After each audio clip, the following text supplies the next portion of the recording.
मुल्ला को जो है हिंद में सजदे की इजाजत, नादां ये समझता है कि इस्लाम है आजाद।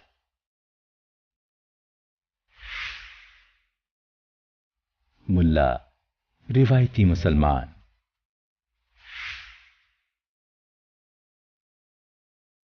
रिवायती मुसलमान हिंदुस्तान में रोजा, नमाज और हज जैसी इबादतों के लिए आजादी देखकर ये समझ बैठे हैं कि इस मुल्क में इस्लाम भी आजाद है, जबकि हकीकत में ऐसा नहीं है।